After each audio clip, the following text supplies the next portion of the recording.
had flown in from Seattle, Washington, and I flew into Atlanta, Georgia to head back to our house. When we live in the States, we live in Lakeland, Florida. And I had flown in and taken the overnight, the red eye. Have you taken the red eye? Isn't that a blessing? I was, because of all my frequent flyer miles and my status with Delta, and I probably shouldn't mention the name, okay, with a particular airline, and which is an acrostic for don't expect the luggage to arrive. But anyway, I won't mention the name. Because of my status, I was able to land a wonderful seat in row 34. If you're not familiar with a plane, that's the last row on the plane. Not only did I get row 34, but I got the middle seat in row 34. Yeah, right there. That's a blessing. You know, obviously I was confessing sins and hoping I'd get changed. But no, and look at me. I don't fit in a middle seat. Do you know what I'm saying? Let me just say, if you're on this side and someone's on this side and there's a middle seat open and you see me coming, you're not happy to see me. Okay, let's just be honest. Because you know I'm in that seat and I'm also in your seat. Okay, it's just they're not big. I don't even put one full cheek down. Okay, it's just it won't work. And so that was over the line for Sunday. I'm sorry. That's the nice thing about working with Christians. You've got to forgive me. Shut up. Okay? Now, not only was it the last row, not only was it the middle, but it's the seat that does not recline because there's a bathroom behind you. Now think about this. An overnight flight, 5 hours next to the bathroom. Trying to sleep in a middle seat, door opening, closing, and I love that power toilet in the bathroom. Isn't that nice? The one that has that Dyson vacuum connected to it, you know, and just, you know, you just start to nod off, and all of a sudden, you know, you feel like a child could have just disappeared in there. And it's like, I tell my kids, stand up before you push the button. We used to have 5 kids, okay? Just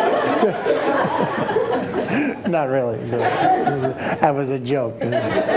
Terrible when you have to explain it. But anyway, so it was a rough flight. I landed in Atlanta, 6:30 in the morning, got off the plane, and I was angry. I was angry. It was a horrible flight. I didn't sleep any, didn't get any sleep, and I was mad. I landed, but I did get a little miracle there. I landed at B11, and my gate to go out was B13. They're next to each other. Oh, a blessing. Oh, you know, that never happens in Atlanta. Usually you land on A1 and you go out a double Z85 or something like that.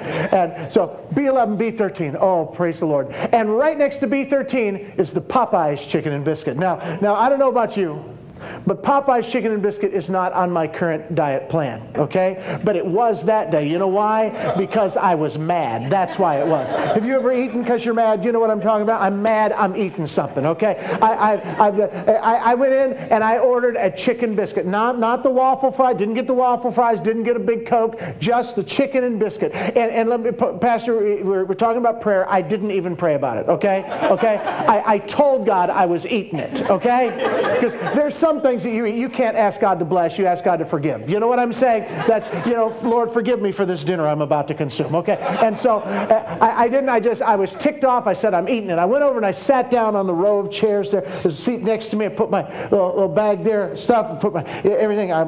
There's a family sitting right here, and my phone rings and I pick it up. It's my wife, my lovely wife. We start talking about the day. I told her about the horrible flight I had coming in, and talked for about 3, 4, 5 minutes. She gave me a list of some things that needed to be done just as soon as I get home, and I'm so thankful to hear that, and because I was so rested, and I thought, man, I can get stuff done today.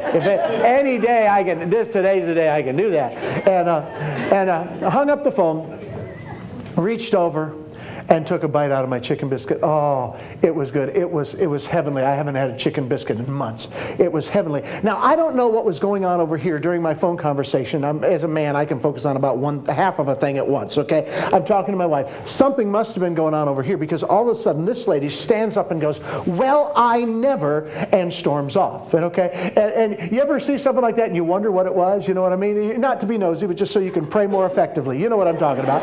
It's all about caring and sharing, reaching and teaching. reaching, loving, and shoving. So anyway, and she started. I even looked at the guy across from me. I went, ooh, okay. I didn't. I'm not saying it's right. I'm just saying I went, ooh, okay.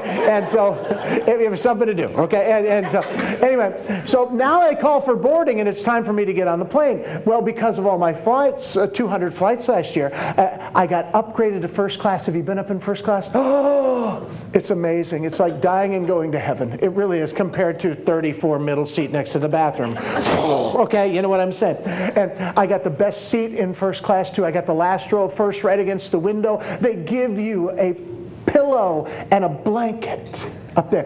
I got 302 of them now. They say Delta. No, it's not like I'm stealing. I give them to the mission. Okay, so anyway, I got there. I put my little blanket, leaned it over there, put the pillow in there. I got a little, you know what I mean, just kind of nudged in there like a little cave thing going. I was going to get a good sleep, at least for the hour, back to Tampa. I reached into my backpack to get out a book. I always have a book ready, just in case I can't sleep. I will start to read, and then I will go to sleep. You know how that is. I learned that in high school. And so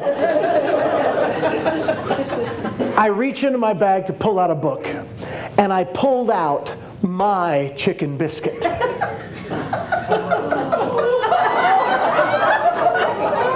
The well I never, the storming off, the woo-woo was because of me, okay?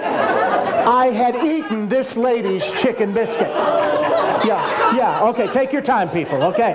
Right, I had eaten...